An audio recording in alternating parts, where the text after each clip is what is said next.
4 years ago now, when I was 24, my mom died of breast cancer, and as both my grandmothers had also died of it, I saw a specialist for a screening. I found out I had some cells in one of my breasts that could have turned cancerous at any given moment.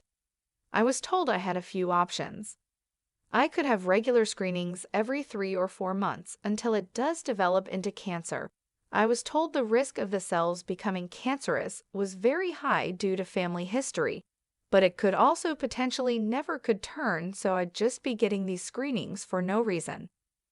I could get a single mastectomy on the breast with the bad cells, but they'd need to keep an eye on the other one, so I'd still need regular checkups for the other breast. I could get a bilateral mastectomy and remove all of my breast tissue, basically eliminating the risk. I went for the bilateral mastectomy. It was admittedly the most drastic option, but after seeing what cancer did to my mom and grandmothers, I didn't want to risk it. I was warned about scarring, but told it should be fairly minor. It wasn't, and I was left with 2 huge, pink, jagged scars on either side of my chest, each about an inch long and half an inch wide, and it caused me to go into a severe depression, where it got to the stage of me not even leaving my flat because I didn't want people to see me, throwing out my mirrors, and getting physically sick looking at myself.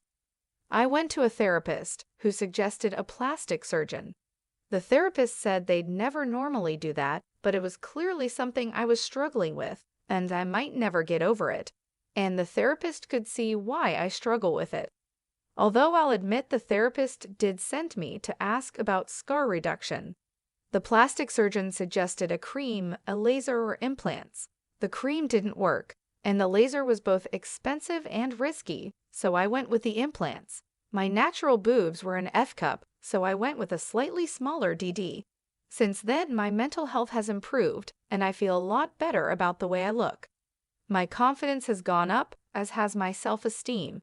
I know I shouldn't put so much into my appearance, but I wasn't exaggerating about these scars. Huge, bright pink, jagged, raised, just really awful to look at, and I hated seeing myself.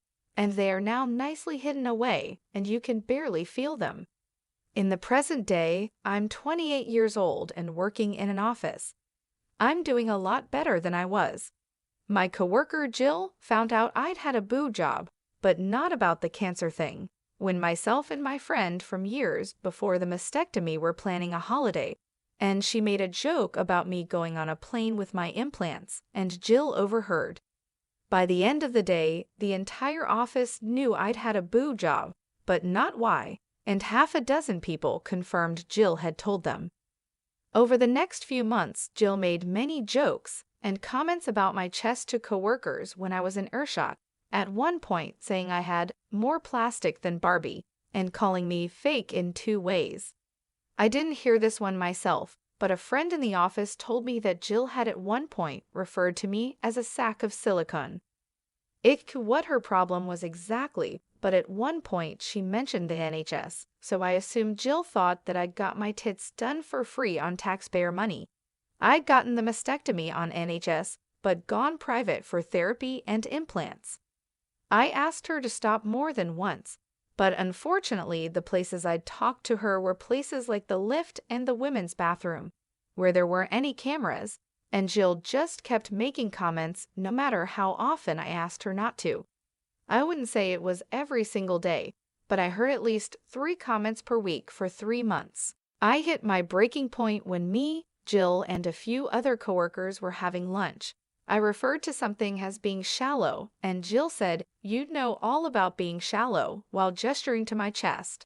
I snapped. I said, "Do you know why I have these?"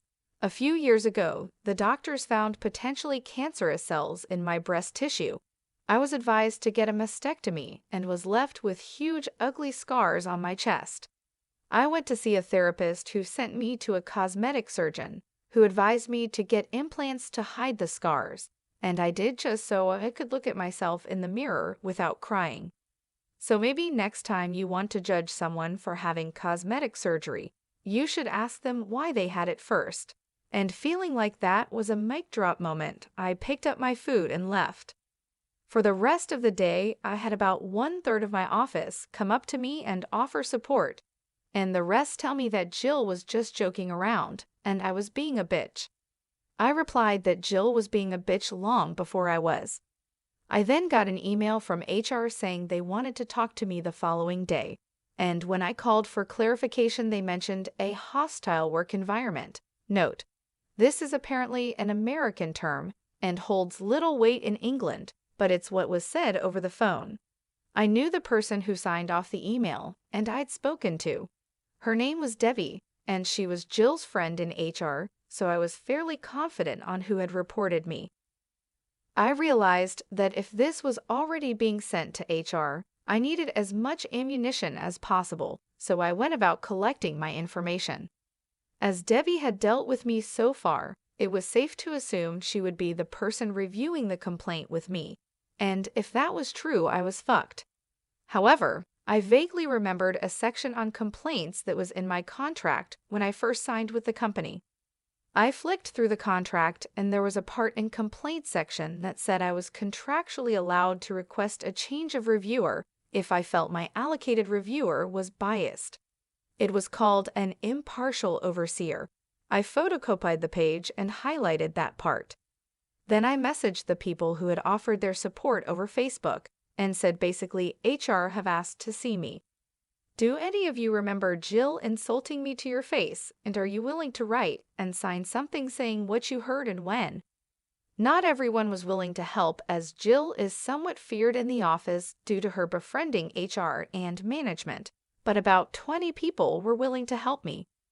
I guessed roughly when I'd asked Jill to stop previously, the 4 asks over the last few months. Some timings were easy to guess as they'd happened on my break or when I'd first arrived at work, and I wrote them all down, along with a rough time of when the lunchroom confrontation happened and a list of names of who was there for the lunchroom confrontation. I got to work slightly early the next morning. I went round everyone who had messaged me, and most of them managed to give me a printed and signed letter. Some didn't manage to write one but nibbled. This isn't exact words, as there's 16 letters to sum up here, but the gist was: my name is their name. I work with Jill last name and OP.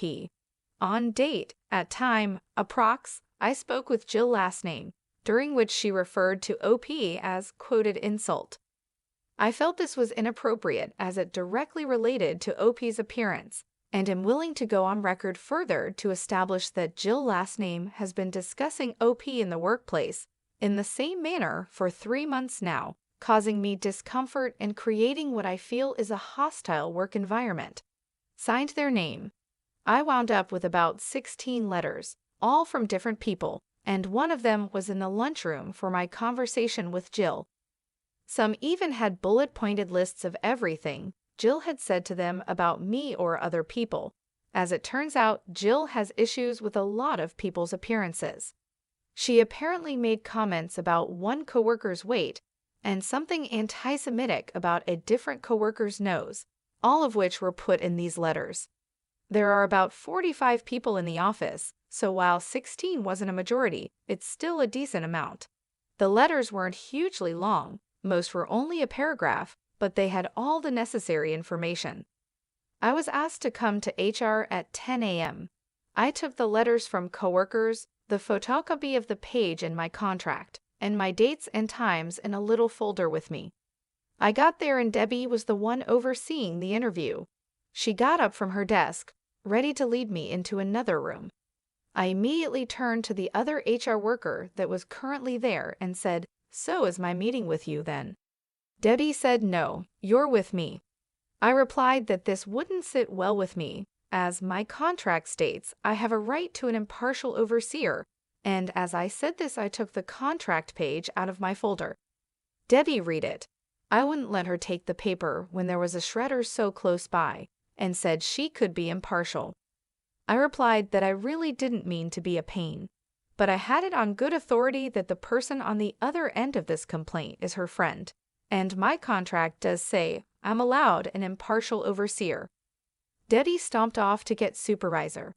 Supervisor asks how I know she can't be impartial, and I tell him that I have it on good authority that the Jill who was on the other end of this complaint is a close friend of Debbie. He asked Debbie if this was true, to which she only replied, "I can be impartial." Supervisor took a deep breath, asked the other HR rep to come with him, and the four of us all went to review the complaint. I thanked them for being so accommodating. I was worried I'd annoyed them. Debbie took out the complaint, and all three of them went through it with me.